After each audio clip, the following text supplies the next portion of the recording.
half a lap from the green flag flying at Talladega Speedway. 36 trucks all in line 2 by 2. Jeb Burton and Max Gresham, two drivers that have never started a truck race at Talladega Superspeedway, will lead the field to the green flag today. Make you nervous? It does not make me nervous, other than the fact that we're going to have 36 trucks all fighting for the same real estate here in just a few minutes. But I'm not worried about Jeb Burton being up front, nor am I worried about Max Gresham being up there. I bet it makes them a little bit nervous.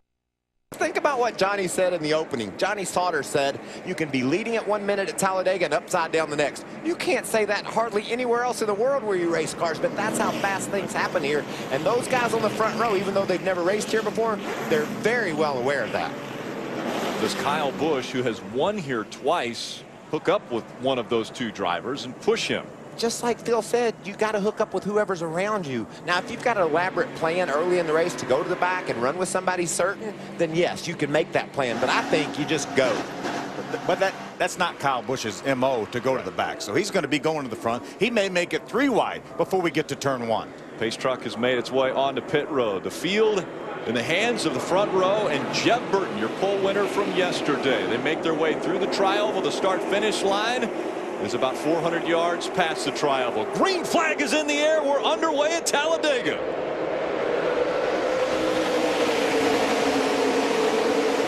Ron Hornaday is already tied to the back bumper of James Buescher, and they're going to make a run around the outside of Max Gresham, who started on the front row. We talked about how quick things happen. Look where Max is going.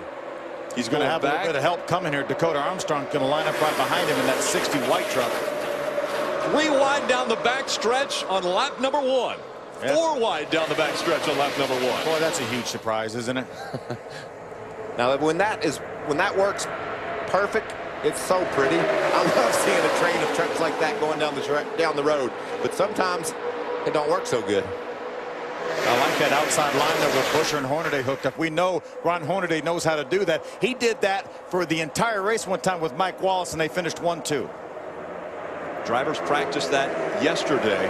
Found out you could go about a lap to a lap and a half pushing consistently, but then you started to get your temperature too hot and they would have to get out of the line. But Rick, we saw in the pre-race, those trucks were all over the place. They were squirrely, they were sideways, a couple of them almost crashed. That's a heck of a way to try to run 250 miles. You run in the pack, it's much more stable, much more predictable. But did you see back in the pack there? They're already changing lanes hard. And it's pretty fast there when you hook together.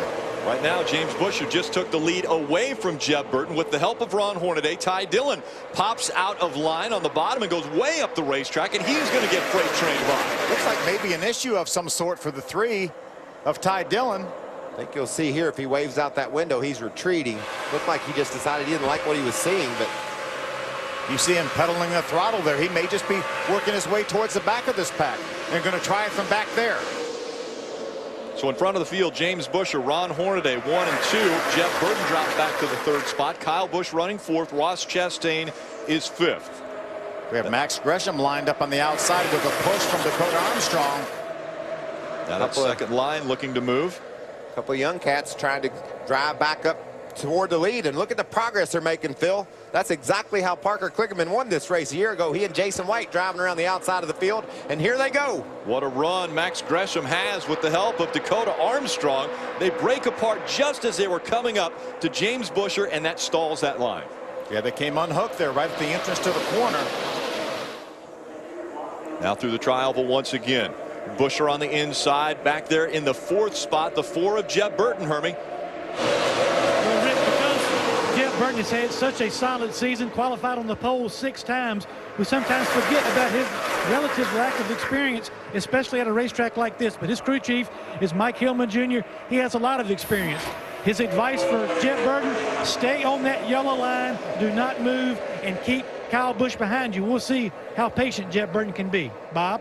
Timothy Peters in a precarious position right now. He's won on a plate track back in 2010 in Daytona. He qualified 31st yesterday, but because of a bad vibration, they changed the tires in the drive shaft and had to go further to the rear of the field. But this was the game plan that you're seeing right there for Timothy Peters and Matt Crafton to draft together. And whatever Matt Crafton does is what Timothy Peters plans to do as well right now, running 32nd.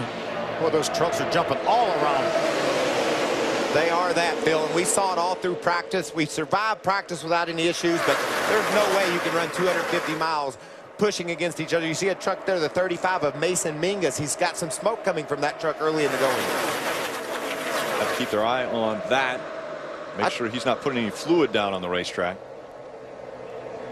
Quite a bit of smoke coming out from the back of that 35, though. Looks like the 9 of Ron Hornaday peek out a little bit. He needed to give a little bit of air to the grill of that number 9 Chevrolet truck. Darrell Wallace Jr. in the 54 just in front of the 98. We're riding along. Look how distracting that Mason Mingus smoke is to those guys. That's quite a lot of smoke, and you don't know what's going to happen, so you're really a little bit apprehensive. He's worked his way to the bottom groove. Maybe a pit stop next time by would be in order, but NASCAR hasn't black flagged him yet, so must not be a lot of report of oil getting on other people's windshields. An outstanding job this year for Mason Mingus in the ARCA Racing Series. 2nd points. He actually finished 2nd here to Frank Kimmel in the ARCA race here back in April or May. Bob Dillon.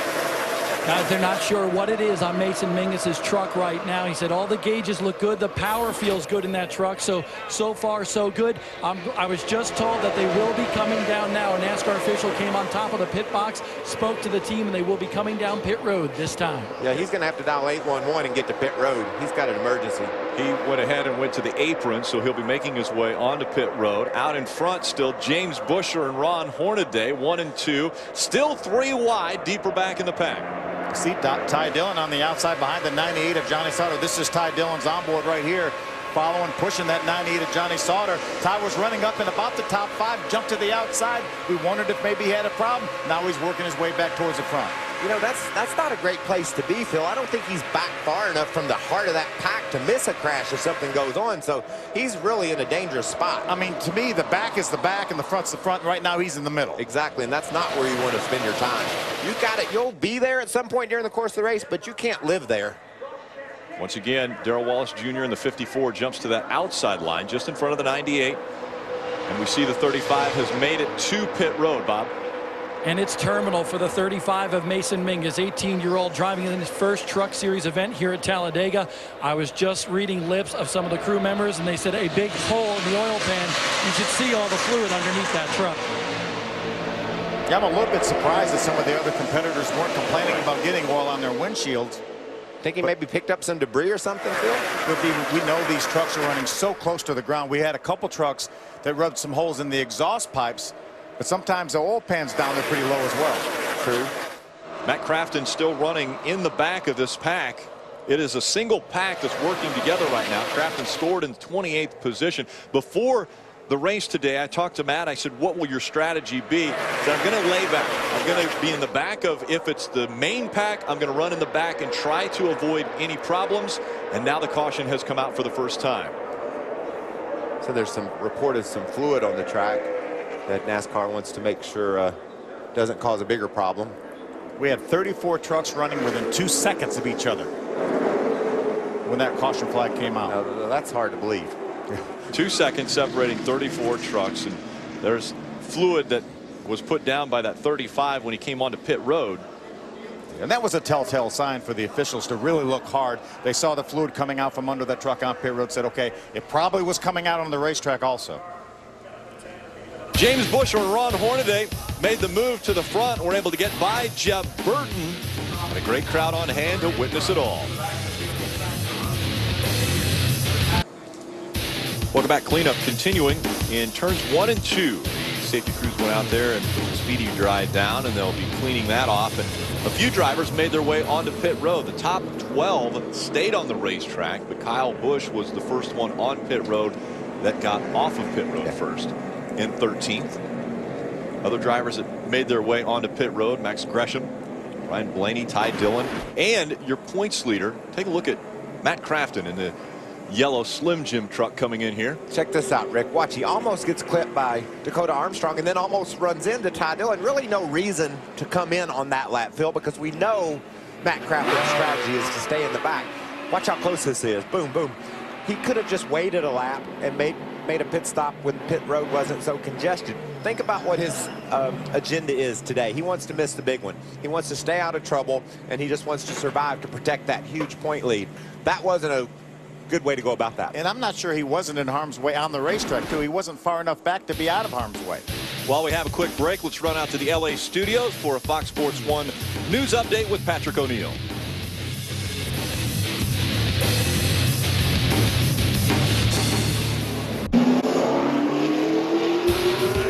Welcome back to 88s and a few other trucks making another stop on pit road to top off with fuel. The Fred's 250 continuing after 11 laps complete. They continue to clear off turns 1 and 2, the speedy drive they put down.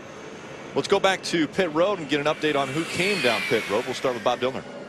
Timothy Peters came down pit road twice with that 17 truck, and that's because he missed his pit box the first time through. So Butch Hilton, his crew chief, brought him back down. They topped off that truck, and the interesting move here was the 88 of Matt Crafton, which is his drafting partner, also pitted, so they'll be at the back of the pack for them to draft once again, Ray. A lot of guys in the middle of pit road did come down to get some fuel, Bob, but the one guy that stayed out was Ross Chastain in that Advanced Auto Parts Ford. His crew chief, Chad Kendrick, said, come on in, let's get some fuel. Ross said, I've been looking in my mirror. It looks crazy back there in the back. I don't want to take a chance, so he'll restart fourth. Hermie? Ray, this caution was a little bit of a break for the 3 of Ty Dillon. He had fallen to the back of the pack and actually at one point lost the draft on the racetrack. So this caution allowed him to not only catch back up to the pack, but also come down pit road and get some fuel. That's one of the potential issues you have, falling to the back of the pack. If you don't have help or a drafting partner, could put yourself way behind and not be able to catch up. Thanks, Hermie. How do you fall to the back? Bad handling? Nah, just strategy. You're not really going to, if your truck's okay, the last place truck was running in the lead pack, so it's really hard to lose any ground, and just strategy. Buscher and Hornaday making up row number 1. Burton and Chastain in row 2. I got some news for Ross. He said it looked wild in his mirror. It's going to look wild out his windshield too. Unless you're able to grab that lead and have a clear view out your windshield, what you see is going to be wild. NASCAR added a lap to this restart. Johnny Sauter will take this opportunity to top off. So he makes his way onto pit road. We're going to take this opportunity to take a quick break. We'll slip away and be back for the restart of Talladega Superspeedway.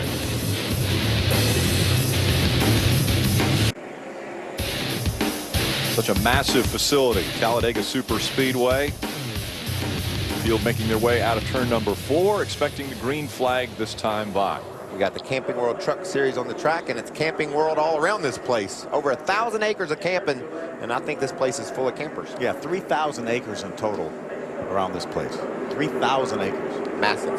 Back in row 3, Jeb Burton, Sean Core, Brendan Gaughan, and David Starr back there in row 4. Miguel Paludo, Chris Jones in row 5. Through the tri-oval. Out in front, James Buscher and Ron Hornaday. Green flag back in the air. Buscher drops to the bottom early as he crossed the start-finish line. I wonder if he dropped a little bit too early. Remember, these trucks are supposed to stay in line. He wanted to get with his drafting partner, Ron Hornaday. He definitely moved over before he got to the start-finish line. He didn't move all the way to the bottom, but he definitely moved over next to the truck beside him. NASCAR will have to take a look at that and decide if they think it deserves a penalty or not. Look at the outside line running hard. Is that Coulter on the back of Ross Chastain? Certainly is. And out in front of the field, Ross Chastain, your new leader. Here comes the 83 Chris Fontaine. My man, Chris Fontaine, will wind up at the front. I told you that yesterday practicing. And this guy, Kyle Busch, he pushed Chris Fontaine to the front at Daytona back in 2011. They've worked together before. Kyle likes pushing Chris, and here they come. And this is a situation where that's who he was around, so he got hooked up with him, and they're going to the front. Chris Fontaine going to be challenging for the lead. Kyle Busch behind him. Out in front of the field, it's James Buscher. Hornaday now back in the 4th spot as the top 2 on the high side make their move. Kyle Busch now ducks to the inside. Will he give the 83 an opportunity to get in front of him? He does. That's textbook right there. That's what you want to be able to pull off on the last lap. But unfortunately, choreographing all that is nearly impossible. You got to take advantage of who you're with and when it's time to go. And Kyle did a great job of pushing Chris to the front. And Chris knows how to get it done on these tracks. We saw Kyle working with his 2 teammates yesterday extensively, and now he jumps in here behind Chris Fontaine. Chris Fontaine in front of the field once again at a super speedway. That's not something that that's the first time we've said it before, but it is something that's a little out of the ordinary. Chris Fontaine, not a regular in this series, but when it comes to super speedways, he has a knack for finding the front. He certainly does. His ability on these tracks, you can't argue about it. argue with it because he always winds up near the front. Look at that pair on the outside. Ty Dillon getting a push from Ryan Blaney, and they're going to challenge for the lead. Saw a good glimpse of the fact that rear bumper was up into the grill area of that 29 truck of Ryan Blaney. They break apart just as they were coming up to the top two. Phil, if you stand down in the garage area and you look one of a pair of these trucks bumper to tailgate, you would say there's no way that'll work. But then they go up there and they figure out how to make it work most of the time. Right now, Buescher and Hornaday jump out of line. Those two have been able to get to the front before. We'll see if they pair up once again and try to get back out in the lead. Now here comes the 3 of Ty Dillon making a run on the high side. And he has a little help behind him too. Looks like Ryan Blaney in the 29 truck right behind Ty once again. On lap 17 of 94 expected. The 29, Ryan Blaney falls back to the 10th spot. Bob Dillner. Ryan Blaney, just 19 years old, 7th in points, coming in here to Talladega, and his spotter, every time that 29 truck gets pushed, keeps on reminding him, hold on, hold on. I spoke to Ryan Blaney about that as they got a couple trucks to the outside, and he said it's wild out there. Right now, he's still a big fan of plate racing because he's never been in the big one just yet. Look at Hornaday all over the back of James Buescher. You see him making progress on the high side, Phil. That's the only way you can make progress on the high side is to be hooked together with another truck. It's just simply further around the top. Trucks that aren't tied together can't make that progress that you're seeing Hornaday and Buescher make right now. And it looked like James had his hands full over there in 3 and 4 that last lap. They weren't lined up exactly right. And that truck behind will just steer the back of that truck in front. What a surge those two trucks have been able to make. That's twice now that they've worked their way from mid-pack all the way back up to the front. James Buescher still in front. Ron Hornaday looks to be a very good pusher in this duo. Well, he pushed Mike Wallace to the win here a couple years ago, pushed him the entire race, so he definitely knows how to do it. Our last race, Ron Hornaday was running up front, looking as though he was going to get his 52nd win in the Camping World Truck Series, but on a restart, amazingly enough, he got beat. And I said to Ron, I said, what was different there? He goes, well, I got to learn. I've got to learn again how to do restarts. That's not going to happen again. So, well, he's right in the middle of a place where he can learn today. Yeah. He can learn and make a difference. We've seen him make restart after restart that has gotten him to victory lane. One at Vegas a couple weeks ago cost him a shot to go to victory lane, but he can make up for it today. Here comes Ty Dillon now in that second line, trying to make the move. He's got a little bit of help with Ryan Blaney behind him. See, the 83 of Chris Fontaine moved up close to the 9 of Ron Hornaday, and that pushed him up towards the 31 truck. And now those two have tied back together. So Buescher and Hornaday now separate as they have 2 truck lengths between themselves and second. Or third. I know the 31 truck of James Buescher, the 3 truck of Ty Dillon worked awfully well together yesterday. We haven't seen these guys get a chance to get together yet, but don't be too surprised if they don't find each other before this race is over. It looked as though Ryan Blaney moved up the racetrack, and that caught the eye of the 7 of John West Townley. He moved out thinking he could work with the 29, but then the 29 ducks back into the inside. Yeah, and John just didn't have enough. John West just didn't have enough momentum to get there, and it's really cost him. He's fallen way back. This is a point in the time. Caution has come out. We're hearing debris in the tri-oval. Now NASCAR will have to figure out the running order. They'll go to the most recent loop that they crossed as the caution came out. Set the field back up again. I'm not sure it 100% matters at this point in the race. You give him he who is first will be last, and vice versa, more than likely. I think right now we've completed 19 laps. We'll complete 20 when they come back around. I think now that will put us close to the outside of the pit window. You see the 07 of Chris Cockrum obviously lost a left front tire, and that's the damage it did to that fender when he did that. We talk about the pit window being somewhere between 32 and 40 laps. These guys going to have about 74 laps to go. That's an average of 37. So quite possible, if you run in a pack a little bit, that you can make it on one more stop if you stop on this caution flag. And look at the back of Timmy Hill's number 1, pushed way up. Had to have been a little bit too hard on the bump drafting. I believe that's the 75 of Caleb Holman that's right behind the one. You see him just get seized up a little bit.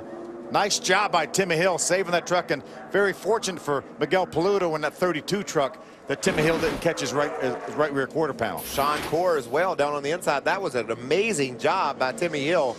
Just wasn't anticipating him checking up in the draft like he did and got clobbered. Now Timmy Hill's going to want to get that fixed because it'll be very difficult to bump draft with him with that bumper so high up in the back. Guys probably won't want to come up behind him. And it may be a challenge for his guys to get that fixed too. And he has damage to the front of that truck as well. You see that pushed in just a bit also. I can't believe he didn't spin around. Yeah, I mean, that was amazing save. Just as you mentioned, Phil, a lot of teams are talking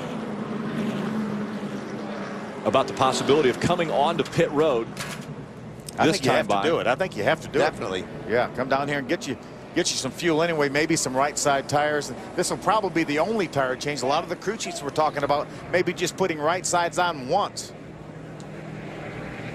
So crews up on the wall anticipating their drivers making their way onto pit road. Pit road speed 55 miles an hour. When they're out on the racetrack following the pace car, they're going 70 miles an hour, and that's a cautious pace. I think you're pretty much all lined up to come in onto pit road. What do you think? Yeah, you got to get you're in a window here. Let's get in it, get a stop, get this one behind us. Your goal is to stay off of pit road. As soon as you can get on there and get it over with, let's do it. Let's go down to pit road. Bob Dillner. P7 for Ryan Blaney as he brings his Ford truck into his pit box right now. It'll be right side tires and fuel. Ryan Blaney says he likes his truck right now. No real adjustments for Ryan, Ray. The 51 is not going to put tires on right now, Bob. They will change rights in this race, but they felt it was a little too early. Hermie? 31 of James Busher comes down pit road, no adjustment. 2 right side tires and Sunoco fuel only. He's down and away. The Ford truck also of Jeff Burton in his pit stall, fuel only, but a slow stop getting fuel in the 4. Kyle Busch wins the race off of pit road. Then it's Ty Dillon and the 98 of Johnny Sauter. So if Johnny Sauter was playing the lay back and work with your teammate strategy, it didn't work on pit road. Well, this guy that had those issues on pit road last time, Matt Crafton, we said it would be wise for him to let all that activity go on pit road. The whole field is basically there. He just stayed out, nice, calm, safe. We're just marching our way toward the end. Playing the I want to win the championship strategy card at Talladega. And those pink helmets and pink socks, that'll be cool to see. Damage to the front, damage to the back of the one of Timmy Hill, and they went to work on the front. Looks as though that back bumper is going to stay up. Take a look. You can see things just kind of got bunched up in front of Timmy, and he drove into the back of the 82 of Sean Corey and then got hit from behind as well. Caleb Holman got in the back of him. When all this went down, it caused more congestions in the back. In the back, you see where the tire damage happens right there. On the 07, he runs in the back of Brendan Newberry in the 24 truck. We're all lucky that wasn't a big crash. They run inner liners here at Talladega Super Speedway, and the 88 once again on pit road, Hermie. Yeah, they're sticking with their plan, Rick. They plan to stay on the racetrack under caution, lead a lap, then come down pit road and get 4 tires. So they're going to stick to their plan of lagging towards the back of the field. They think their odds are better of getting to the end by sticking to this strategy. So nothing wrong with the truck, just 4 tires, Sunoco fuel, into the back of the pack again for the 88. Boy, it's nice to have a 41-point lead, isn't it? Yes, it is. We're just going to take it easy here for a while. Is this a casual Saturday drive at Talladega? Getting ready to heat up, though, buddy. And he's down and off pit road. Jeff Gordon breaking out dance moves. We talk about dance partners at Talladega. Who will dance when we get to the end of this race? Right now, there's been a lot of dancing around the racetrack trying to figure out which line is going to run. It's certainly. These guys are trying to log some laps, trying to learn some things here for the end of the race so they can make the right move when it comes down to it for the win. Kyle Busch is lined up on the inside, has Johnny Sauter right behind him, and there's the 3 and the 31 hooked up like we were talking about. On the field is Kyle Busch and Ty Dillon. Coming out of the tribal, green flag back in the air.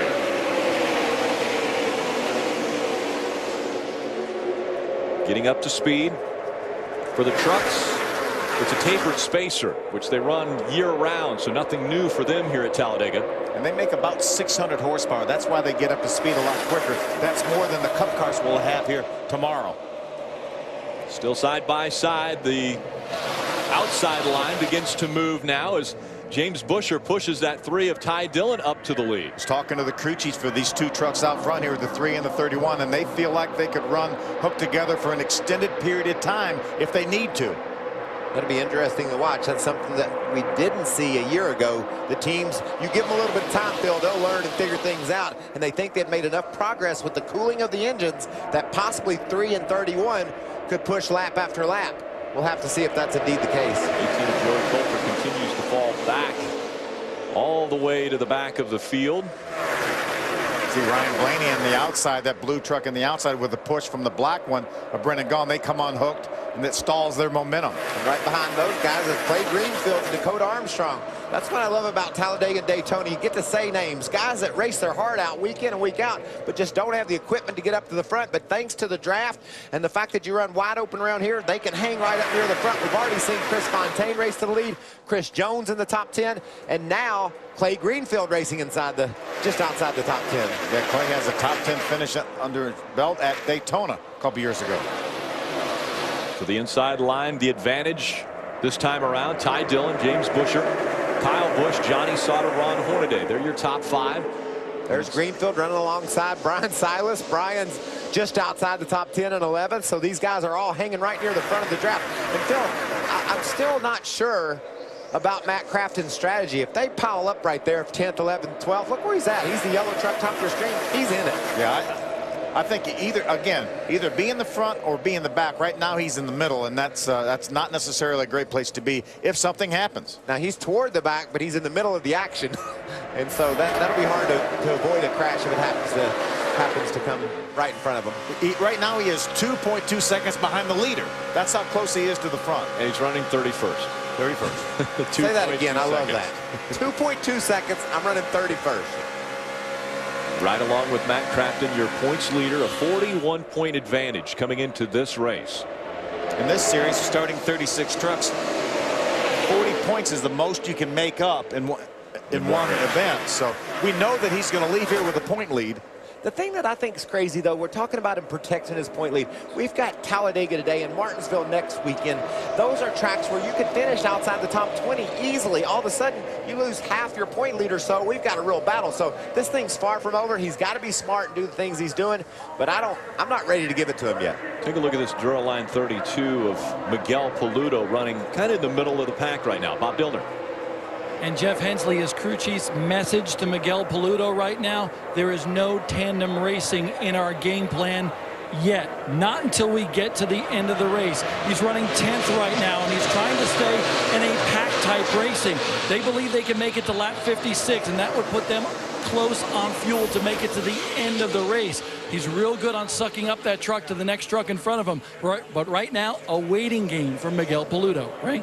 The first 2 trucks on the outside line, Bob, you see there are the 29 of Blaney and the 62 of Brendan Gaughan. Brendan said his truck pushes really well. He's very, very comfortable, and he believes the high line is going to be the way to win this race today.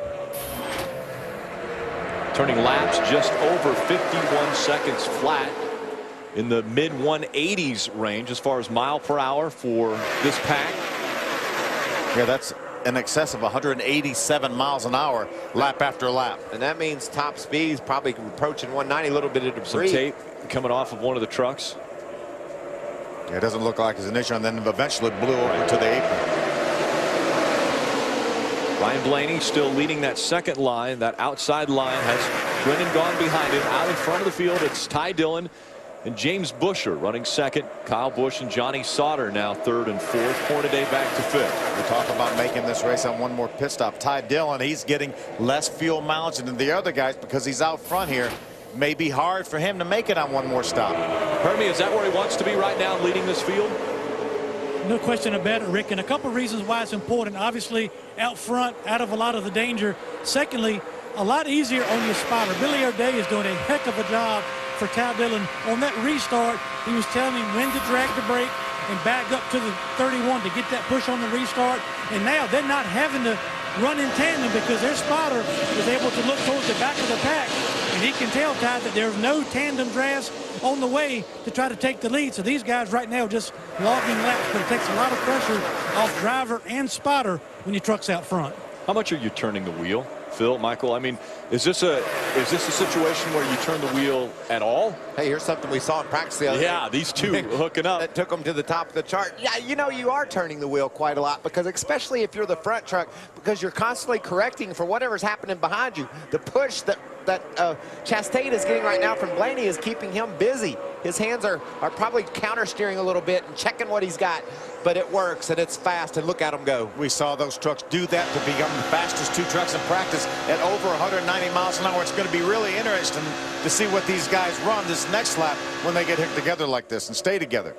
Their last time by, Ross Chastain ran a 52.03. That time, 50.74. That's nearly 190 miles an hour for those two in that lap average. And now Buescher and Ty Dillon move to the outside line. Let's see if those two can work together and get back to the front. Just for your notes for later in the race, Chastain and Blaney were 9th and 10th on the lap prior to when they took the lead. They passed 8 trucks to wind up in the front, and that happened in 1 lap. So that tells you where you can be on the last couple of laps and still win this baby. Watch that 3 truck of Ty Dillon dance around with a 31 of James Buescher against his rear bumper. And there's no one that's cool enough to sit inside of that truck and not move their hands while all that's going on. He's turning to the right, he's turning to the left. He's making sure he's got his hands engaged, so if something goes wrong, he's ready to correct it. And now they clear the 19 of Chastain, and so those two will move back in front. Ty Dillon, James Buescher working together to get to the front again. How much you think Kyle Busch is sitting there back in the 5th spot thinking, all right, that looks fun. Somebody, Johnny, get a hold of me. Let's go make a run, Adam. Let's make a push.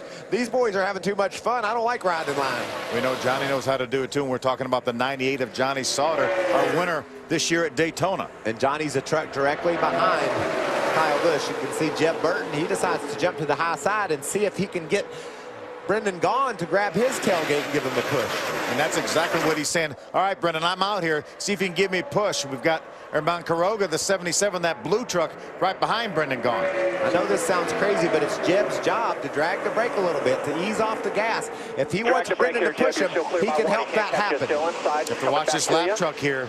You're going to have to run the... A lot of times that really causes a problem when these guys are 2 and 3 wide when they get to a lap truck. Spotters working so hard on top of the spotter stand to try to not only give them positions of other trucks, but who's making a run. Ty Dillon in front of the field. James Buescher runs second. Ross Chastain and Ryan Blaney is third. That third group back there. There's our last year's winner, Parker Kligerman, in the 20 truck. First time we've seen him. He's hooked up now with the 18 of Joey Coulter, trying to make something happen on the high side. They're going to have to go 3 wide, Phil. There wasn't room on the inside, so they just go where they're not, and where they're not right now is plumb to the top of the racetrack. Lofton has the 77 of Herman Quiroga behind him. Those two trucks hooked together, trying to make their way to the front. It's like a time bomb. It's ticking. These boys are all seeing guys get runs tandem-wise, and so they're wanting to try it, and more guys are trying it, and eventually, I don't see how you can go all day long without someone making a mistake at these speeds with this small margin of error. Yeah, these guys running upwards of 185 miles an hour average around this racetrack. And by the way, 77 can't see where he's going right now. He's just following the truck ahead of him. He's following that 6 truck. Joey Coulter is leading Parker Kligerman, the 18 and the 20, to the high side. Kligerman can't see where he's going. He's just going wherever Coulter goes. Kligerman knows how to push another truck to the front. He was able to do it a year ago and then ended up getting the victory. Now trying to get that 18 of Joey Coulter to the front. And they're battling for the lead as they move to the high side and try to get by Ty Dillon. Sure enough, they will. Oh, and a little bobble there by the 18 of Joey Coulter. There's going to be more bobbles. Very nice. Just manage your temperature now. Yeah, I think they wanted to get back down to the bottom, but when they tried to get down there, Joey kind of lost control a little bit.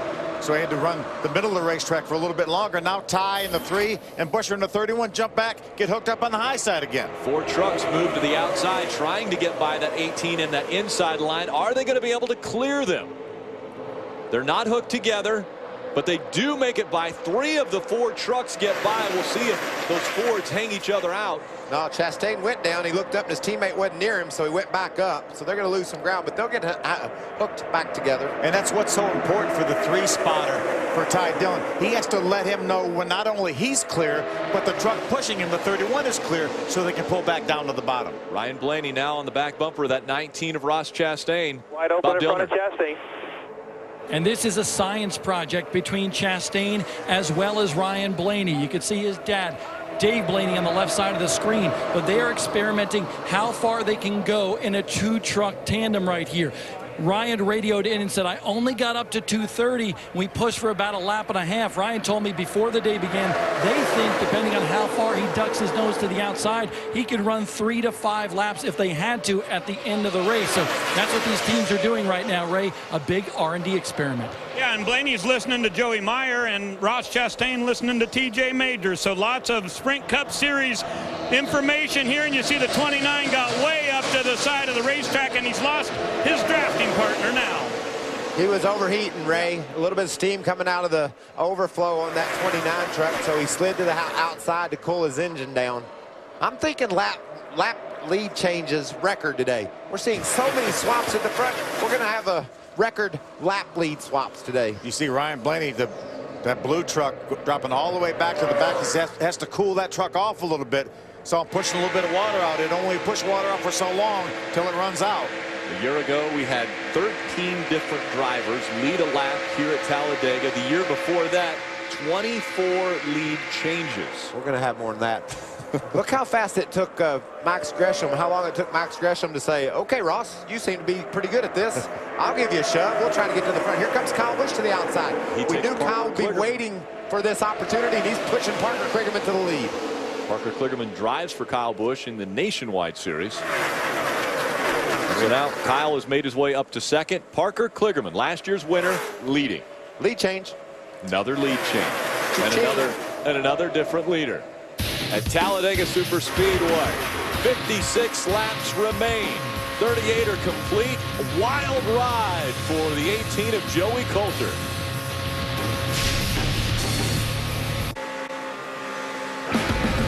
Every night, join the Fox Sports Live crew as they bring you all the scores, news, and highlights you need from across the world of sports. Catch Fox Sports Live nightly on Fox Sports 1. We're riding along with Matt Crafton. We could see the leader of the pack up here, and right now Matt Crafton is running in the 30th position.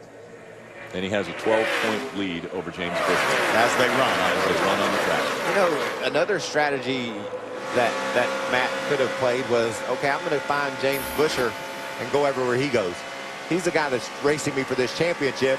If I'm with him, chances are both of us will be fine or both of us will be in trouble. So I like Matt's strategy going in. He said, I'm going to hang in the back. That's what it's going to be. But it's awful tough, Phil, to race from the back where Matt is now through all those trucks without seeing some sort of issue. We have seen guys go from running 10th and 11th to the lead in one lap. So we know it's possible. But, man, look at all that mess ahead of him. Yeah, so far he hasn't seemed to get hooked up with anybody. We haven't seen. And I think that's by choice. Yeah, Johnny Sauter, his teammate right now, is up in the 8th position, so there's 22 trucks in between them. Max Gresham drops in front of that 88. And Gresham started on the front row today alongside Jeb Burton. He's in the prevent defense right now. Matt Crafton. Yes, sir. He knows we're going to have another pit stop. These guys are probably about 15 laps or so away from making another pit stop, which may be the final pit stop of this race, and that's going to jumble the field up a little bit. How cool is it to see this 20 truck, Rick, of Parker Kligerman up there racing for the lead in this one-off race? He won here a year ago, and he's challenging again today. Closing in on the halfway point of this race, and right now Parker Kligerman in the 3rd spot. Bob Dillner. And guys, they are so underfunded. They just came over and asked me, how does the truck look? Because they don't even have a television monitor down here to monitor the race. But Parker Kligerman says, you know what, everything's okay right now. Their water pressure gauge is broken, but that's good because all they need to pay attention to is the water temperature. It's much better being pushed than it is a pusher. But he didn't like that push that he got by Joey Coulter a little while ago. He does, however, like being pushed by Kyle Busch. Hermie Sadler. Well, Bob, the 31 of James Busher, he's trying to become the first ever repeat champion in the Camping World Truck Series, and right now he's got a good partner to try to help make some ground up to make that happen. He and Ty Dillon working very well together on the racetrack. I just heard the spotters talking back and forth about pitting with each other if this thing if this racetrack stays under green flag conditions. So 2 fast trucks, 2 experienced drivers, and these 2 guys seem to be right now committed to each other when they come down pit road. James Buescher has finished 3rd twice at this racetrack. We talked recently last year. We talk about having a game plan here, and I tell you, if that's as close to a game plan coming to fruition as we've seen, because I know that the 3 truck and the 31 truck ran together yesterday, and they know that their trucks were very compatible, and this was the plan. And there they sat running 1-2. Another guy that's playing out his game plan that we've talked about, Matt Crafton, riding toward the back of the pack, looking to miss the big wreck if it happens. If it happens. See whose plan works best, Rick. That's the question. Which strategy will play out to find out who will leave here with maybe not only the point lead, but with the trophy at the end of the day. Ty Dillon is up front right now. Can he hang on for the final 48 laps?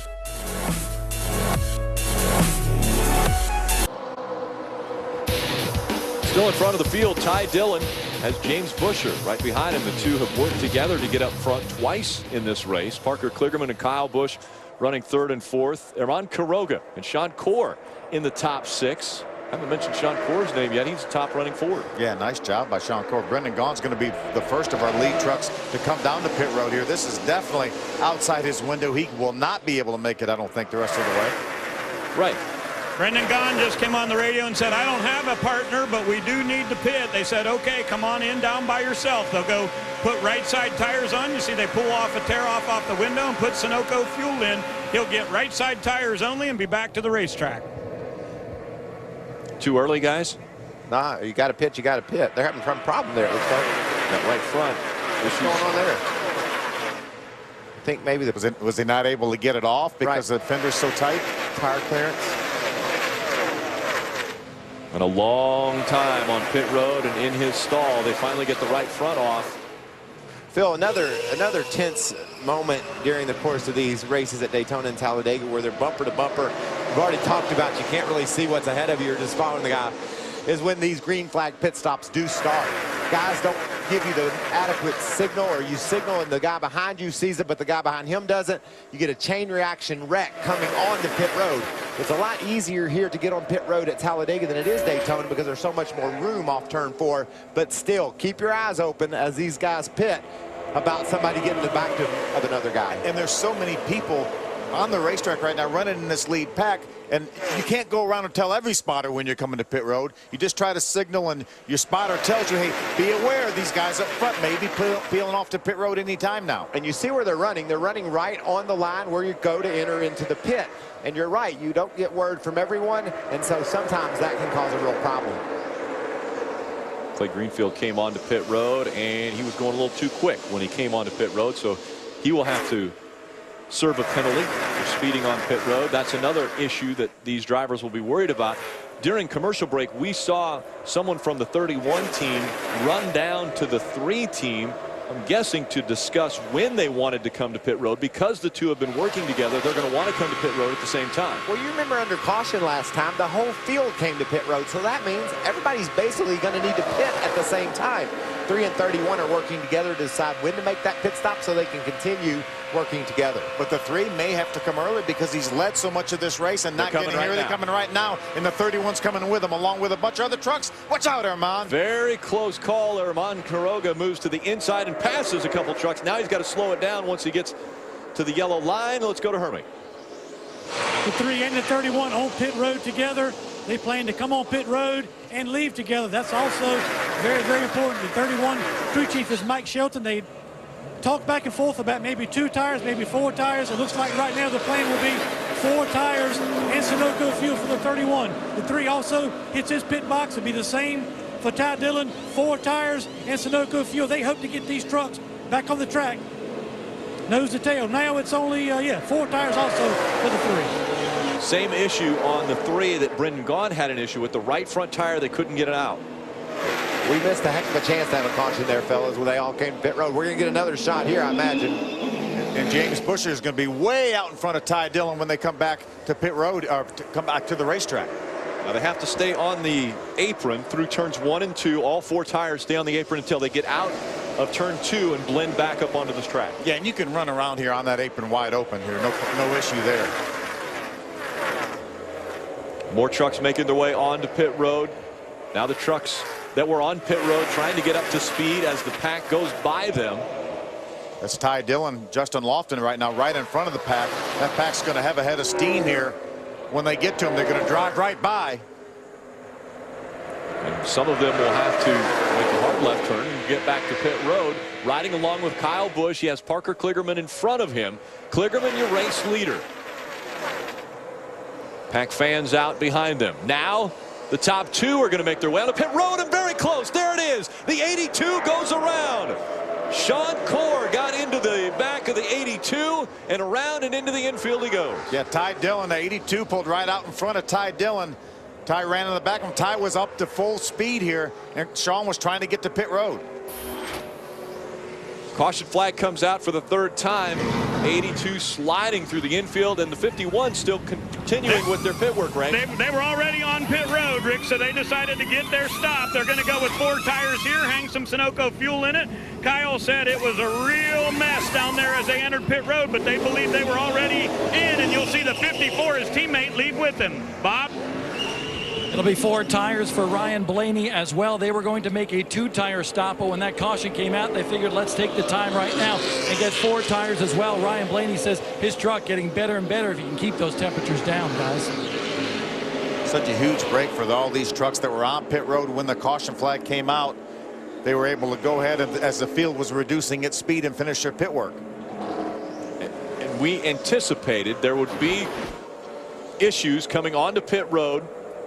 The 3 of Ty Dillon got into the back of that 82 as it was slowing. Looked as though the 82 was going to try to make it to pit road, but the 3 had so much momentum behind it. Yeah, it's just inevitable that that's going to happen. Watch Johnny Sauter and Ron Hornaday just make their way around the outside of this mess. Sean Corr is deciding to pit, and that's just a bad plan. And he may have all of a sudden burped and the thing ran out of gas, and he may have had to make a quick decision to come to pit road because he was out of fuel. Riding along with Ty Dillon, this is what he saw. He's going to see a big truck right in front of him and slamming on the brakes right in front of him. Sean Corr better not do an encore of that, or he'll be in the wall. That's just really fortunate that he didn't get crashed there. We'll try to get a closer view of the front end of that 3 of Ty Dillon, see if there's any damage to the front end. So Ty Dillon involved, but still on the track.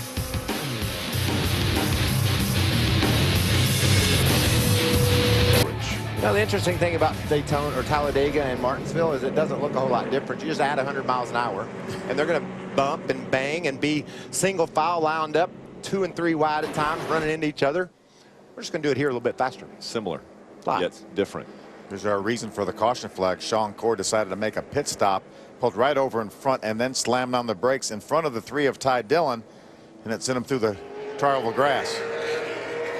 Look at that. He just pulls over and stops and about takes out our friend the orange cone there as he sweeps by, but not a lot of damage though to the 82 either, even going through the grass. So they've gone to work on the 82. Everyone chasing after Kyle Busch now. Welcome back. Fred's 250. Past the halfway point, only 35 laps to go. Michael Walker, Phil Parsons, Rick Allen with you up in the booth. We've got Bob Dillner, Hermie Sadler, and Ray Dunlap covering all the stories on pit road. That has been the story. Getting off and on pit road. Well, you don't want to miss your chance to vote for your favorite NASCAR Camping World Truck Series driver in NASCAR.com's most popular driver contest. 1 vote per day. Voting ends November 15th. Head to NASCAR.com/NCWTSMPD for details.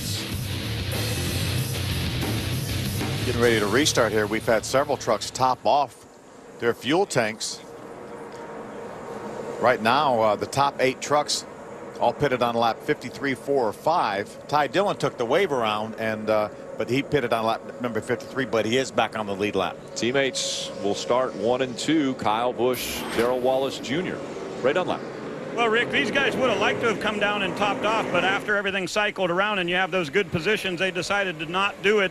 They're about 5 laps short of making it towards the end, so their options are 1, we'll have to come back in for a little bit of splash of fuel, or maybe we'll get enough caution laps coming up. Rudy Fugel said, you take the bottom. Kyle said, I will, and he's going to let Darrell Wallace Jr. go in front of him and get in front of the 51 and start to push. Hermie? Well, Ray, the 3 and the 31 will be together again, but this time in the back of the pack. The 31 was on the lead lap, so he came down pit road to top off the field. The 3 had to stay on the racetrack to take the wave around because he was a lap down, but they're planning on trying to find each other in the back of this pack and work their way back to the front.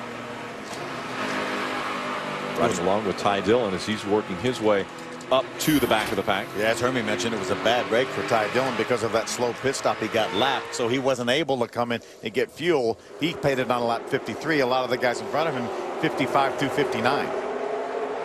Out of the tri-oval, green flag back in the air. Darrell Wallace Jr. on the outside, Kyle Busch on the inside.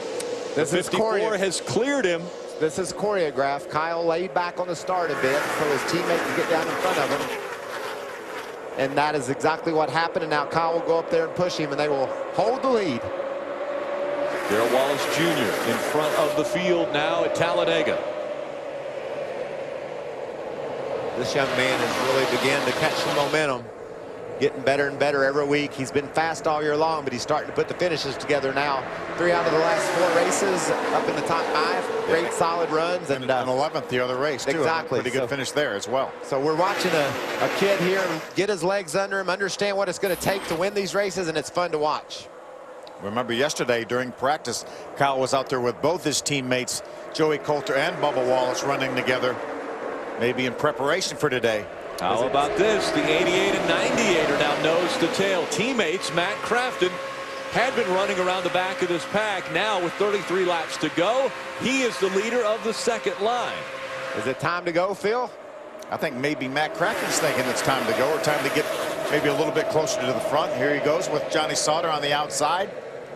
Maybe circumstances are just lined up for him to think that he should do that. Johnny's his teammate, giving him a strong push, and they're going to the front. Was that not a perfect illustration? As soon as those bumpers touched, all of a sudden they had momentum. To the front here with Johnny's help. And look at this. The 29 of Ryan Blaney decides he wants to move out. Now the 3 trucks stalled just for a moment. Yeah, that messed up their plan. Ryan moved up high and blocked. And fortunately, Johnny and Matt had enough communication to know that they needed to back off, and they didn't crash. A lot of times when someone blocks you and you're getting a bump draft, you will wind up wrecking.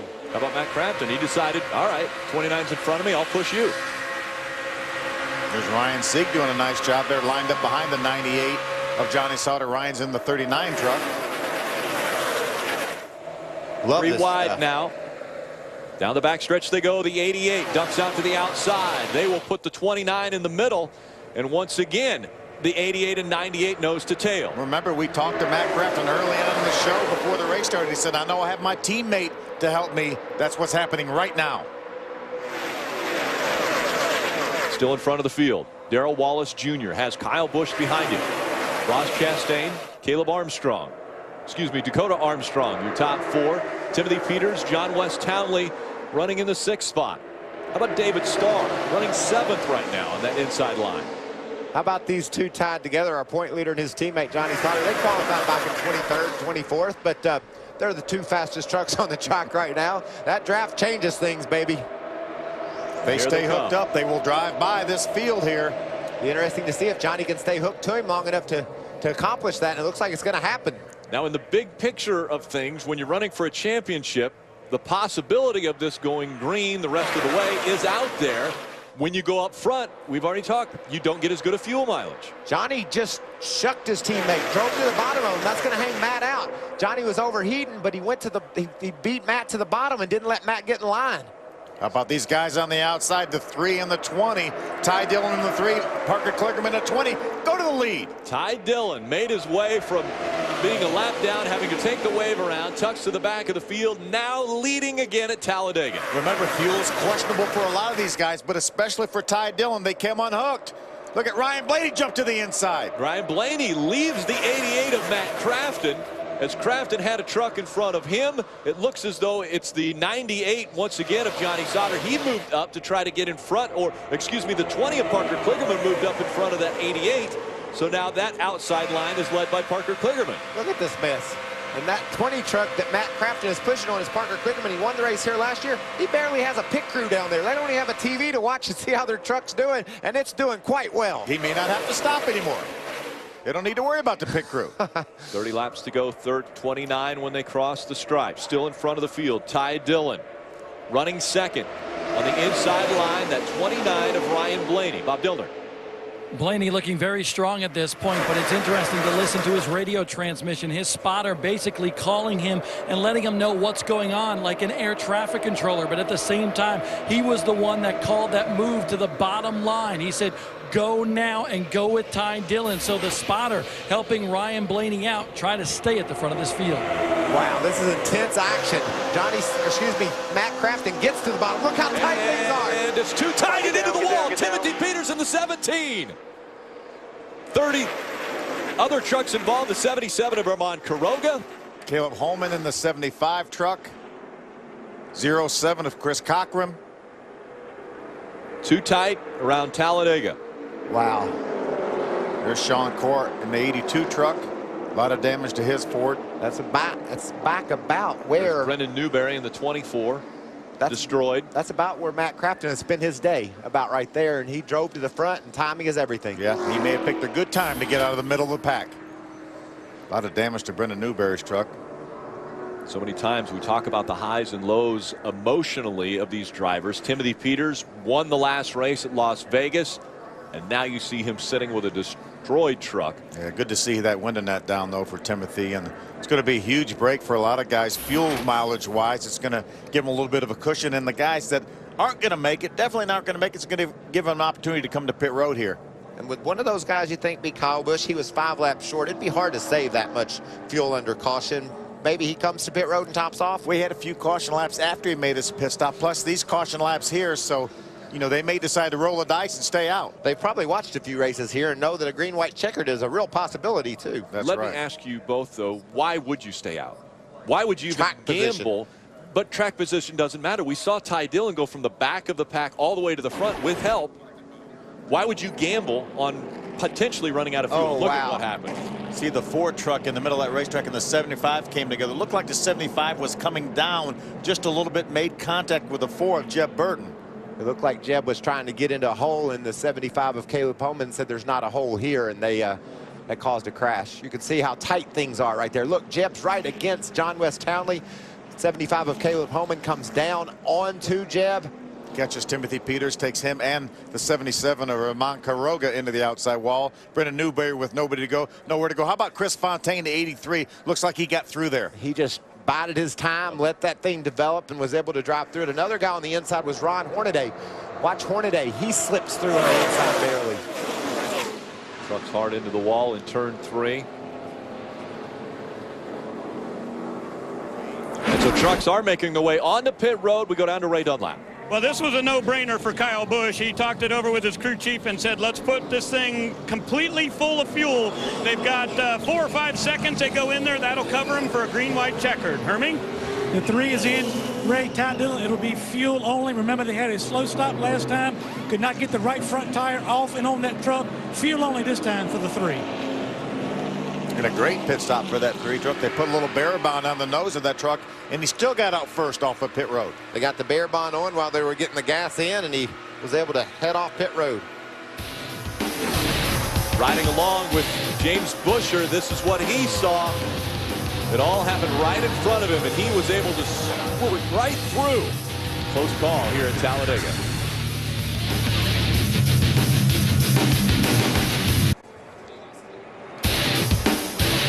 Quarterback Fred's 250 with just 24 laps to go. Parker Kligerman staying out on the track, as does Matt Crafton. And let's throw that question out there. Is that smart for Matt Crafton running for a championship to maybe stretch it on fuel? Well, our pit reporters have told us that he's good to make it to the end. He's not sure about a green-white checkered. But Phil, I'll ask you that question. You can see the big crash goes on behind Crafton, and when that happens, that's going to put a bunch of trucks that are going to finish behind Matt. And plus, it's not going to be quite as congested out there. We've seen him ride in the back, and he raced his way to the front. 20-some laps is way enough to get there. Maybe that team does need to come to pit road, even with 1 to go, and fill up with gas. I think I would do that. That way you ensure yourself, if you have multiple green-white checkers, maybe even 1 green-white checker, that you would have enough fuel to get to the end, especially in the position he's in as our points leader. One of the drivers involved in this most recent incident, standing by with Bob Dillner. Brendan Newberry, just looking at that replay, trying to figure out what went on. What did you see? I just know that, on that last restart there, we were on the bottom, kind of in the back, and as part of Rick Carilli and I just knew we didn't want to be the last truck, and so, once we were the last truck, I moved up into the middle, and we were 3 wide. Then we dropped all the way, to the back, and then we got on the right-hand side. We were just going through the middle, and then the last thing I saw the four truck drive on the inside of me, and once he did that, it kind of put us, I think, 4 or 5 wide.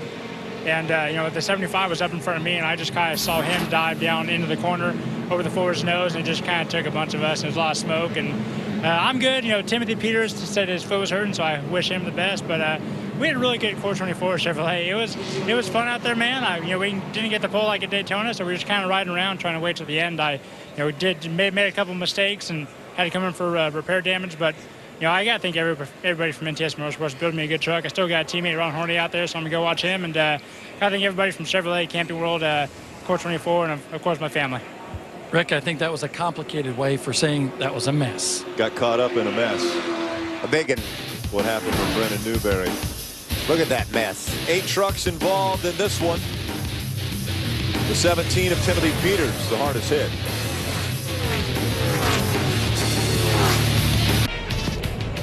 Crowd anticipating the restarts. There'll be 21 laps remaining when they get back to the stripe. We go back to pit road. Ray Dunlap.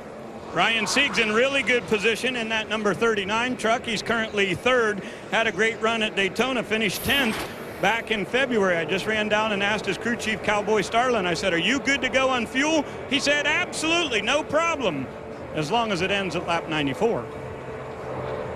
And that will be the big question. Will it end at lap 94? Try to look through these windshields. That's what these guys can. These guys are trying to look through that. They've had so much debris and stuff on their windshields. Obviously, they're not able to come to pit road and get a clean tear off. What about some of these small teams that have emerged up in the top 10? We talked about Ryan Sieg. Timmy Hill's up inside the top 10. Jeff Agnew in the 27 truck is up there. So some great efforts by some small budgeted teams, and they've surfaced in the top 10 with just over 20 laps to go. Remember, Ray told us early in the show that the truck that Jeff Agnew is racing has won 4 times on the super speedways.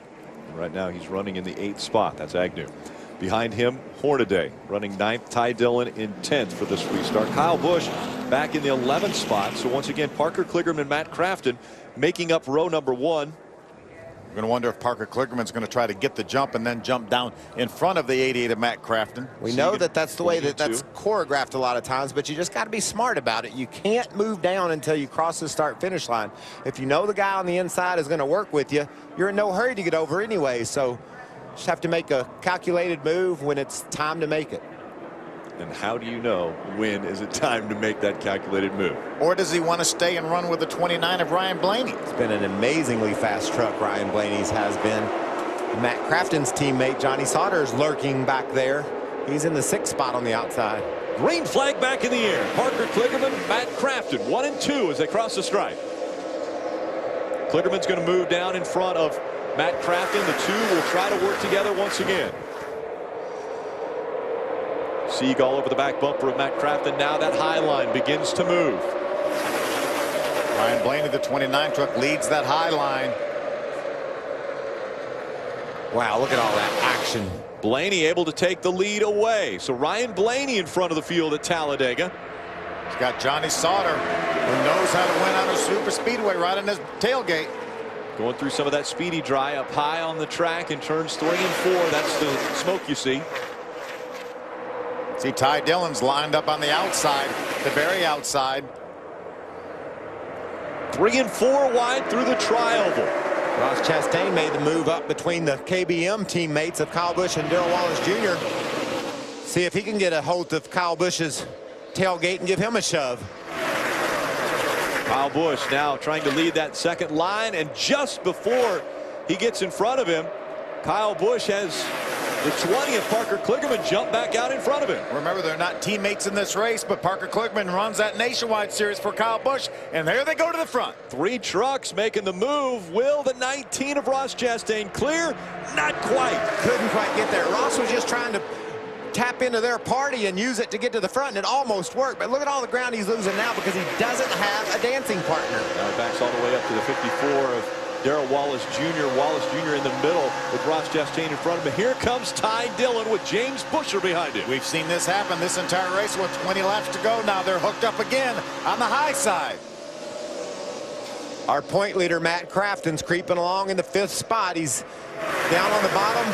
Probably feels pretty good about where he is right now. He's racing toward the finish of this race. But, Phil, this action is going to get intense. They're going to be all over the place trying to put themselves in a position with 2 or 3 laps to go to win this race. Watch those trucks on the outside. Ty Dillon, the 3 truck, the 31 of James Busher. Look at the momentum. But Kyle Busch now is hooked on to Parker Kligerman, and they're driving away. You talk about intensity. Think about when these drivers start worrying about blocking as well. Oh. Seeing 2 trucks making a run and the people in front of them thinking they must get out in front and block them. The clock is ticking, Rick. It's just going to get more and more intense, and these guys are going to take more and more chances, and that's when things start going wrong. The last time that big chances were taken, we had a big incident involving Timothy Peters in the 17. He's now standing by with Bob. And Timothy has been watching this race on our monitor down here. But first of all, how's your foot and what happened out there? Yeah, foot's fine. Just got out from hitting the brake pedal or something, but got a little cherry on it. But other than that, it's all good after I got the shoe off. So don't know. Next thing I know, somebody got into us in the right rear and into the wall we hit. So you know, testament to the guys building these trucks. You know, and my Simpson helmet and my Hans kept us safe. So thank everybody at Parts Plus and Toyota, Otterbox, Zaxby's, Net 10. Just not the day we wanted. You know, after coming off that big win in Vegas. 6th in points coming into this one. This one will hurt. Hermie? Bob, you look up in the top 5, you'll see the number 8 truck. That is Max Gresham. He's down on the bottom, losing a couple spots right now, but a great rebound for this race team. He's been on pit road a number of times. He got a lot of damage.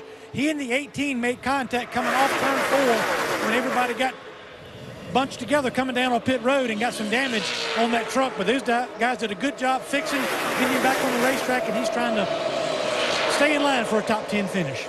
Ryan Blaney just jumped in line down to the bottom and running 3rd now as he's been able to move in front of the 3. But here comes the run from the 98 and the 88. ThorSport Racing hooked together now, and it looks as though Johnny Sauter's going to take the lead, but will he be able to help the 88 clear that bottom line? I don't think Johnny Sauter will move down until that 88 of Matt Crafton is clear. He did earlier, and it looks like they've got a better plan this time, and they're going to lead the race big time to the line. 3 wide behind him for that 3rd, 4th, and 5th spot. Ross Chastain, the 19, has Bubba Lowe. Max Gresham forced down to the inside of the racetrack. That might work out for Max because I don't think they're done wrecking yet. He ended up keeping it going straight in front of the field. Johnny Sauter. Matt Crafton runs 2nd. There's the BKR Fords getting lined up again on the high side. You know, now seeing a little steam out of the base of that 88 windshield. Matt Crafton's going to have to pull away from that 98. And that's exactly what it does, and it allows Kyle Busch to push. Is that Kligerman he's got a hold of? Once again, Parker Kligerman in front of that 51 of Kyle Busch. Now Kyle Busch to the bottom.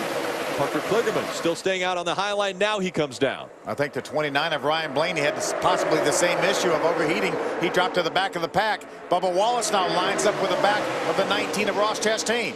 Ross Chastain to the front of the field. He'll come down. That hangs Bubba Wallace out on the outside. These guys are really shucking their partners. They're getting a good push from someone, and then when they see the opportunity to go to the bottom, they just jump.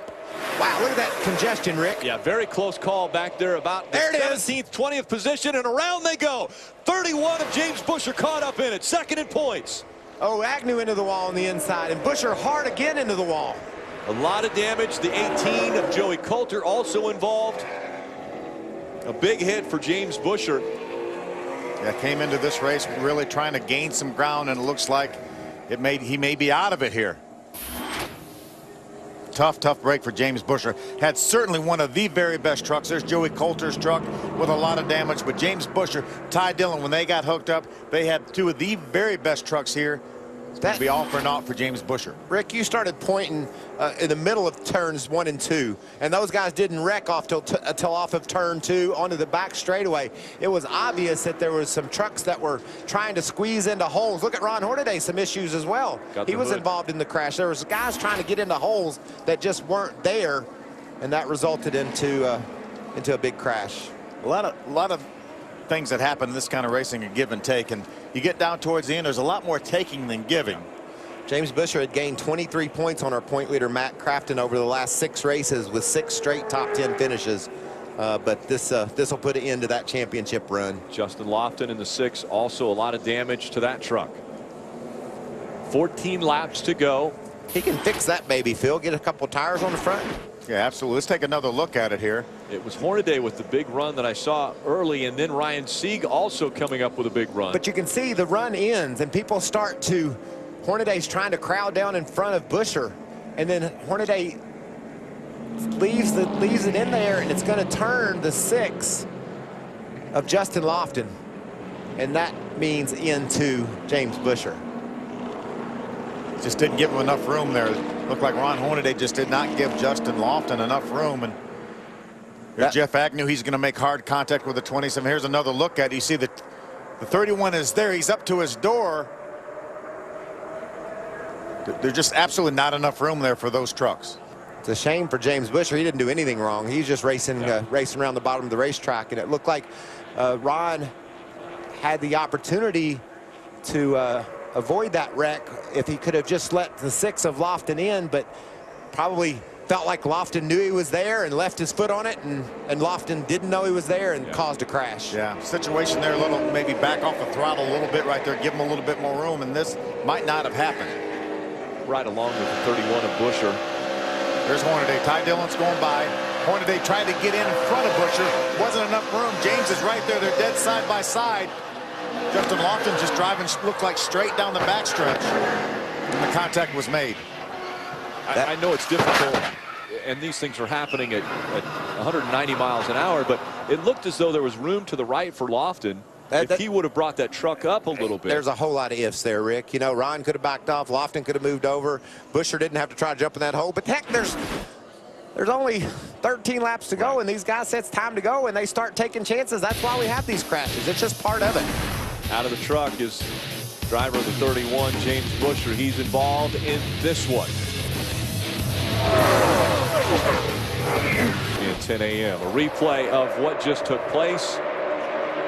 The 9 of Hornaday in the middle of all of this. The 6 gets turned right there. Great job by Jeb Burton going low. And look at Jeff Agnew, just so close to sliding by the inside of that, but got loose and lost it down on the bottom.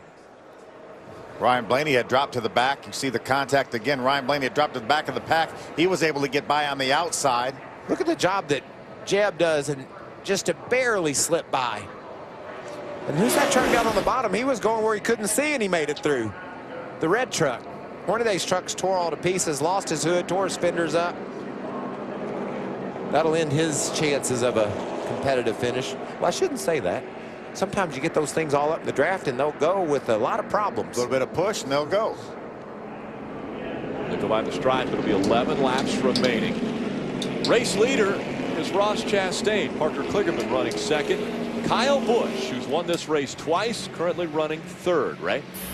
Kyle Busch is in excellent shape as far as fuel goes. Even if we do go multiple green-white checkers, they did pit and took care of that, but he's worried about these other two up in front of him, the 19 and the 20. Not too sure. He said to his crew chief, make sure you give me information. If either of those guys on the radio are talking about low on fuel, let me know so I can get away from them. Kyle Busch thinks he's got a truck good enough to win. Gee, that's a surprise. Bob? Ryan Blaney to the rear of the field right now because he pitted on this sequence to get a little more fuel in that truck there. But right now they are having trouble finding a dancing partner. Basically, his team told him all the dancing partners are already taken. So it's going to be interesting to see what happens with Ryan Blaney. And by the way, guys, when he moved up and out of the way and out of the groove just a few moments ago here, that was not because he was trying to cool the truck. Basically, he didn't realize that he was going to get a shot from behind and it upset the wheel in his hands, and he went to the outside. Take a look at it once again here. He goes up to the outside, didn't know what was going to happen here, and he gets that shot there by his teammate, and you see he actually had a hand gesture there too, because I don't think he was expecting that, like he said on the radio. I tell you, right now you're going to have to expect people to run in the back of you, because they're going to try to help you. It's not to try to hurt you, it's to try to help you to get hooked up to go. I think that was a reaction from Ryan saying, what's my teammate doing shucking me out? You know, right. Ross Chastain dove to the bottom, and I think Ryan was quite surprised by that move. But we're down to 10 to go when they take the green flag. Can't see out our windshields because they're all pitted up with the sandblasting, and the sun's going to be on our eyes going down into turn 3. How many more things you want to factor into this degree of difficulty? Ross Chastain, Parker Kligerman making up row number 1. Then it's Kyle Busch and Johnny Sauter in row 2. Row 3 as Darrell Wallace Jr. and Matt Crafton. Back there in row 4, David Starr and Miguel Paludo. The pace truck makes its way onto pit road. The field all behind Ross Chastain and Parker Kligerman. 10 laps of racing to go when the green flag comes out. Making their way through the tri-oval. Green flag back in the air. We're back underway. Kyle Busch getting to the back of Ross Chastain, turned him sideways a little bit. Now he's in the back of him and he's propelling him forward. Parker Kligerman has the 98 of Johnny Sauter behind him. Those two trying to make something happen. That leaves the 88 by himself, hung out on the high side. As well as the 54 on the inside, Bubba Wallace by himself. Aggressive move to the bottom of the racetrack. It looked like Parker Kligerman made his move down there to the inside line. And that's just what Matt Crafton needed, because that left his teammate Johnny Sauter alone, and he was able to grab right to his tailgate, and now they're trying to push to the front. Mentioned game plan, strategies. What would someone use to get to victory lane? We have 9 laps to find out which one worked. The 88 and the 98. They stayed back most of this race. Around lap 33 to go, they made the move to the front. And now they're charging hard and pushing hard on that outside lane. But on the inside, Ross Chastain leads with Kyle Busch just behind him. Involved in the most recent crash, James Busher standing by with Bob. Second in points coming into this one, but he's out of the race. Tight racing there. What happened from your perspective? You know, we got in the middle of 1 and 2, and Hornaday started squeezing down on me for whatever reason. I don't know what was going on above him, but I haven't seen a replay. But he kept squeezing down, and we got past that point, and he got back off of me a little bit. And we were getting towards the exit. Next thing I know, they had the 6 turned and ran right into him. So everything that I hit after that, I don't know. But we hit a lot of stuff. Our Ream Chevy was really fast and worked really good with that 3 truck. And we had given up a lot of track position, kept topping off, make sure we were good to go on fuel. And we were set to go. And got a good restart, got to the 3, and was able to push him up to the lead. So, you know, I think we were the tandem to beat, and it's unfortunate that we're in here. Busher now 3rd in points. Guys, Kyle Busch has dropped all the way back outside the top 10. He was 13th when he came across the start-finish lap that last time. There's 8 to go. Can he fight his way to the front? We've seen him do some amazing things. But watch what happens. He goes up top, gets blocked, and Parker Kligerman goes to the bottom. He's left without anyone to draft with, and he drops straight back. Can he rebound? Right in the middle. Johnny Sauter right now hooked up with his teammate Matt Crafton, but on the inside the nod is for Ross Chastain. Who is that? Norm Benning on the outside there being pushed by Miguel Paludo. Making a run toward the front, looking for his career best finish. That's Norm up on the high side with Miguel. Norm Benning currently running in the top 20, running 19th and still behind Ross Chastain, Parker Kligerman there on the inside line, 1 and 2. That outside line trying to make the move. 22 trucks not within 1 second of the lead. Oh, there they go. Down to the inside of the track. They're wrecking. Ryan Blaney involved. Hard hit by the 9 of Hornaday. Caution comes out again. 7 laps to go. Scott Stenzel, the 63 truck, also involved. That was a huge hit for Hornaday in the inside wall. Look at the water coming out of the radiator. Punctured the radiator with that truck. I'm sure the oil cooler as well. So he tried to start. I hope he doesn't get it started, because that won't turn out well. Tough break for Ryan Blaney. We've seen him have a fast truck all day long. He and Ross Chastain have hooked up numerous times to go to the front. A lot of speed between those 2 Fords, and now that one destroyed. See, Ryan isn't going to be able to drive away. Stenzel won't, neither will Hornaday. Stenzel's dropped the window net from the driver's side, and the ambulance is there. This could wind up being a first attempt at a green-white checker. There's just, what, 6 to go now? 6 laps to go. The field behind the pace car or pace truck. See the splitter being drugged underneath that right front, which isn't even turning on Ryan Blaney's truck. Ryan Sieg in the 39 making his way onto pit road. Doesn't look to have much damage with that truck. Ryan last pitted on lap number 55 before making his way to pit road here. May feel like he needs a little bit of fuel. Take a look at what happens. About the best way to tell what happens in these circumstances is go up top, and we're up top. It looked like something happened to the 39 truck. Phil? Maybe he ran out of gas getting down towards the end. He had pitted on lap 55. Certainly something happened to his momentum anyway. And that caused the congestion that wound up being a chain reaction crash. There's another view of it. See, maybe he just got shoved to the inside. Then the 29 got run into the back of by Hornaday. That 63 of Scott Stenzel got into the 9 as they were both moving toward that inside wall and directed the 9 even more of a direct hit on the inside wall. A couple of tough breaks for that NTS team. 2 trucks that were fast and competitive, and now they're junk. Yeah, they're going to have a 3rd truck at Martinsville next week. Kevin Harvick will jump in the 3rd truck for NTS. He's pretty good there. He certainly is. Wow. Ryan Blaney. A lot of damage on that truck. It's back on pit road, Bob. Ryan Blaney, they're going to take their time on this truck right now. They say get the hammers out, get everything you can that can cut the sheet metal off this truck, and basically they're going to take the front nose off and make sure he can complete the final 6 laps on here. They're not going to try to get out there. There's no rush whatsoever, but they are actually in a points battle right now. He comes into this race 7th in points, so he wants to get all the points he can, but a tough break for Ryan Blaney, who was running so well. And one of the big things we heard Bob say he's in a points battle. The top 5 in the points make it onto the stage in the awards banquet. And a lot of drivers want to be able to say that for the sponsors as well as their teams. In front of the field, it's Ross Chastain. Johnny Sauter running 2nd. Points leader, Matt Crafton, wanting to make sure he survived this race, the biggest hurdle in front of his championship. And right now, he runs in the 4th spot. For an update on pit road, let's go back to Bob Dillner. Well, sometimes plans do come to fruition, and earlier this week on Twitter, Parker Kligerman, and right behind him sits the 54 of Bubba Wallace. Well, they had an interesting conversation about being dancing partners out here, and finally it's going to happen. That is the plan right now for Parker Kligerman and the 54 of Bubba Wallace to hook up and try to win this race together. There's the tweet we're talking about being super fast friends. Toyota Tandem Teletubbies, that's from about a decade ago for kids. But I'll tell you what, these two have been talking, and their crews have been going back and forth here on pit road trying to seal this deal. Be interesting to see what happens on this restart. What about Ross Chastain right there in front of Parker Kligerman? And plus, you're pretty sure about Sauter. He's in 2nd. Who's going to push him? That's Johnny Sauter, his teammate. So if those two wait around to get together, that won't work.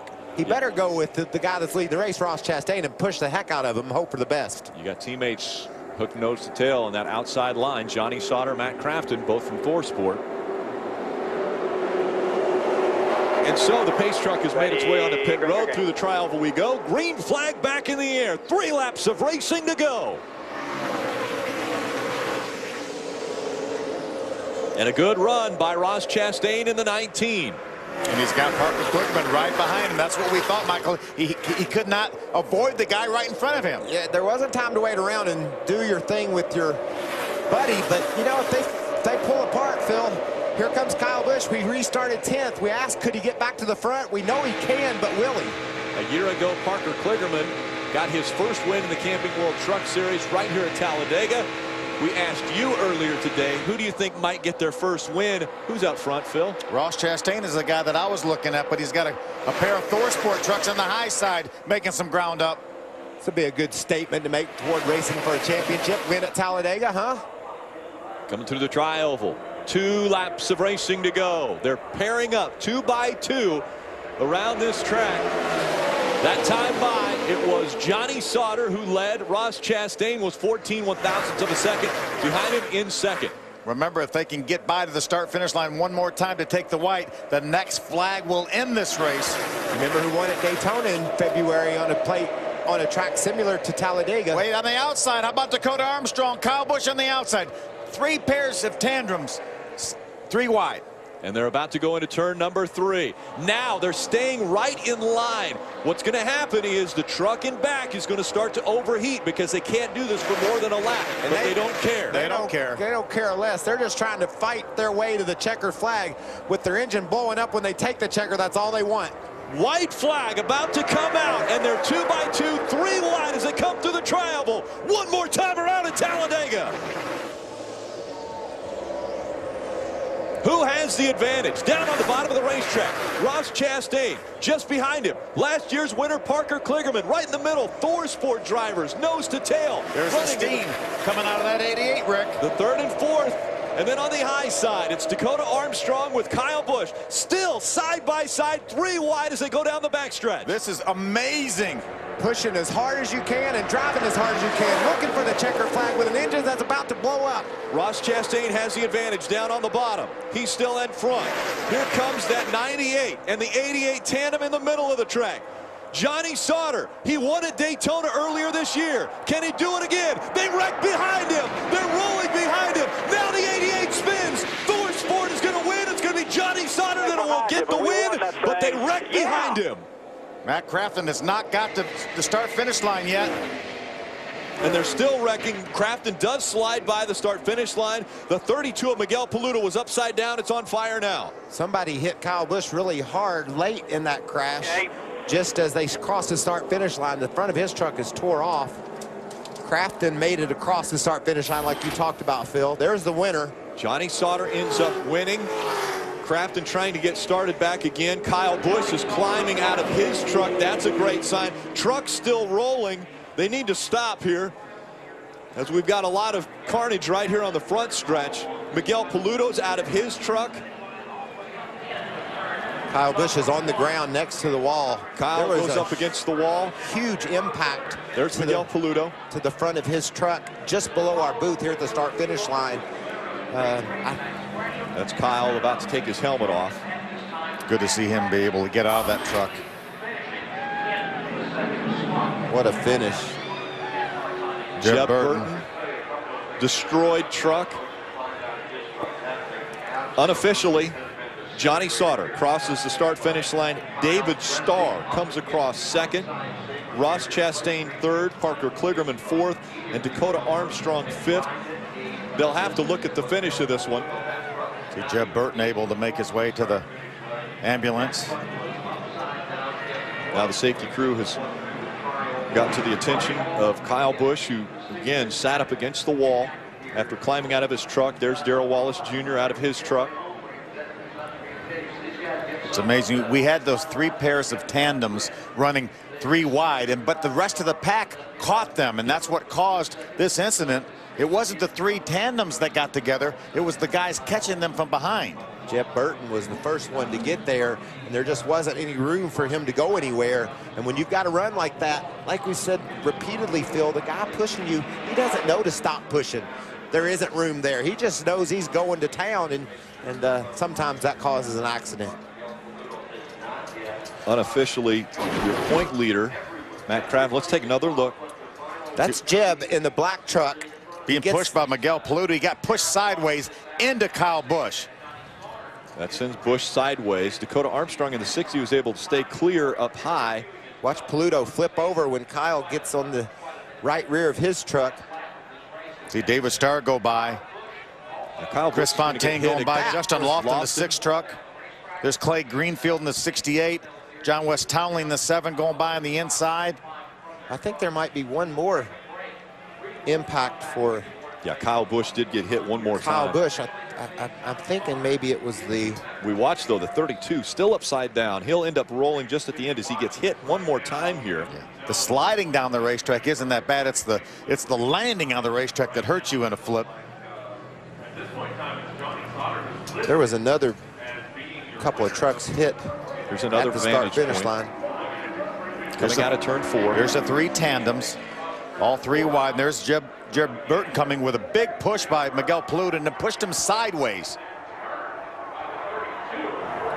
What happened to? Well, was that clear? Did it just veer to the right? Did he have something go wrong with his truck? Riding along with Crafton. He gets tagged, around he goes.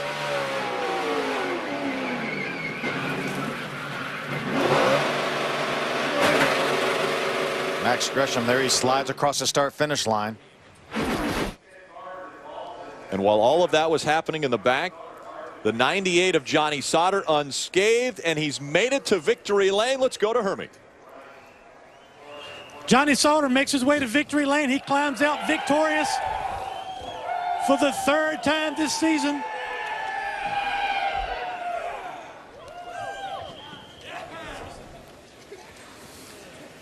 Johnny, when you do it in style. Very exciting. Your 3rd victory of the season. Congratulations. Victory lane at Talladega. Yeah, this is awesome. So proud of everybody at ThorSport, Toyota, TRD, Triad, Carolina Nuts, Curb Records, Duke and Ron Thorson, Mike Curb, all these people that make this possible, and Matt Crafton especially. I mean, that was, I think, the best illustration of teamwork you could ever have. I'm so proud of him. Unfortunately, it got tore up. I don't know if those guys crossed the start-finish line or not, but it's a huge win for all these guys, everybody at ThorSport. Thank you, everybody, and I want to thank the good Lord, Sacred Heart Jesus, and bless Mother. We've seen this tandem type drafting for the last several years. Don't know that I've seen 3 sets of tandem drafters run that long side by side. What made the difference for you guys coming down the stretch? You know, I just watched last year's race and studied it pretty hard the other night, and we ran second, and we hooked up with a tandem with Parker and kind of drove away from everybody. So I think everybody's studying, everybody's getting smarter, and you know, they're doing their homework and they're believing in the tandem. Everybody's getting more brave. I think that's where all the speed's at. So just proud of everybody, all the partners, everybody that helps ThorSport. Just a great day, and we got a big week coming up. That's Johnny Sauter. He's in victory lane. Pretty amazing. The 2 super speedway races, Daytona and Talladega.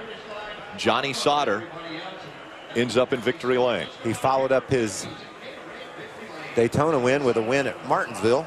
Can he do it again? Can he follow up Talladega with a win there? You're tuning in for Petit Le Mans from Road Atlanta. That will be coming up next, right at the conclusion of this race. It's currently on Fox Sports 2 if you want to switch over for that. But take a look at, this is the way this one ended. No, Kyle Busch got hit there when Miguel Paluda got turned sideways. And he continues, and more contact. That was with the inside wall. And Kyle Busch climbed out of that truck and now is at the attention of the safety crew here at Talladega Speedway. Johnny Sauter, though, in victory lane. Johnny Sauter grabs his 9th career win in the Camping World Truck Series, winning the Fred's 250 powered by Coca-Cola in dramatic fashion. Almost the entire last lap, they were running in tandem, 3 wide. 6 trucks pretty much tied together until they came into the tri-oval and this happened. Yeah, those guys behind had so much momentum coming. Miguel Paluda was pushing the 4 of Jed Burton and just pushed him sideways right into Kyle Busch. And Kyle Busch slides down and he hits hits the the inside wall right there. That truck hit hard on the inside wall, broke the wall. Involved in this was your points leader, Matt Crafton. He ends up sliding across the start-finish line, and he now is standing by with Ray. Yeah, Rick, we're in the garage area. A lot going on down here, Matt, but I have to tell you, it looked to me like your strategy was almost perfect. I know, and you guys beat me up on it always. I mean, just can't thank, Johnny, everybody on this team, we just never give up. Had very, very slow trucks by ourselves. When they locked together, it was game on. And it's a shame that the 19, I don't know why the 19 come up and got us in left rear quarter panel. I don't know if somebody hooked him and turned him, but like I said, here's the end. I thought we were going to have something right there because I started to pull out and do something to see what we did at the end. And I said, are you going to go for the win? Oh, absolutely. We're going to go for the win. That's what they pay me for. It was going to be side-by-side ThorSport at the finish for sure. All right, it appears that Matt Crafton finished in the top 10 here. Bob? Nice to see Kyle Busch out here, and looks like you're okay. That was a tough hit. What happened, Kyle? I don't know. I don't know where it started. I haven't seen it, but just hate it, man. That was one of our best trucks, obviously, super speedway trucks, and it's killed now. It's all done for us. So It's unfortunate. The Toyota Care Tundra was really awesome. I don't know what happened. Somebody just come up from underneath me and hit me, turned me left, and then the wreck was on. So, you know, when you see the checker flag and you see things going in front of you, you just keep your foot on it. And I drove it all the way to start finish. I guess I knocked the wall down there on pit road, so that wasn't very fun. But, you know, when you're racing against points and everything else, you try to get what you can. Did it just knock the wind out of you? Yeah, I mean, there was a couple really good licks that I took, so I was just, you know, there's no sense in sitting in a vehicle, a hot vehicle. You know, you might as well get out and get some fresh air. Glad you're okay. And it is great to see Kyle Busch out of the infield care center. Kyle Busch unofficially now is 10th. Matt Crafton finished unofficially 9th. The reason he said points, he's not running for points in the Drivers' Championship, but he's definitely running for points in the Owners' Championship in the Truck Series. And right now, the separation between the 88 and the 51 teams, that's the closest points battle we have in the Truck Series. Yeah, by far closer than the Driver Championship. Right now being unofficially shown 19 points behind. The 51 is from behind the 88. What about early in the race when Matt Crafton was using his strategy of running in the back? He only had an 11-point lead at some point during this race. They charged the front. They had a shot to win the race on the last lap. He's going to leave here with a 56-point lead. Pretty much game over when it comes to racing him for a championship, but a lot of good racing still left nevertheless. When an accident like this happens at the end of the race, NASCAR has to go back and look at video to determine the finishing order. We do know that this is the top 5, again unofficially, but Johnny Sauter, David Starr, a great finish by David Starr, Ross Chastain, Parker Kligerman, Dakota Armstrong.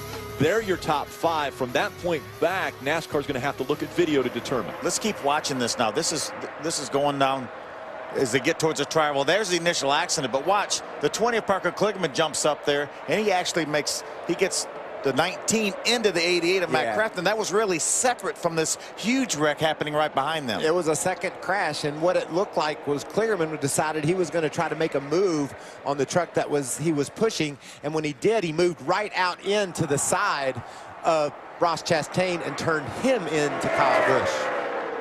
An incredible ride for Miguel Paludo in that 32. There was also on the roof forever. Incredible runs through that crash. Timmy Hill, John West Townley, they just did an amazing job of avoiding the crash and getting to the finish line. I'm pretty confident Timmy Hill will wind up 6th, Townley 7th. Great runs for Norm Benning. He ends up probably just outside the top 10, and Clay Greenfield as well. So we don't know the official running order, but those were some trucks that definitely had some great runs today. We do know that Johnny Sauter was able to grab his 3rd win of the 2013 season after winning the first 2 races back in victory lane. All smiles for Sauter. You got to think this has probably been one of the most up and down years ever for Johnny Sauter, being to victory lane and having the issues he's had, but he's persevering and he's won again today. Every race when we come to Talladega, it ends in wild fashion and definitely doesn't disappoint today. Congratulations, Johnny Sauter. He's your winner. Now to Petit Le Mans and Bob Varsha.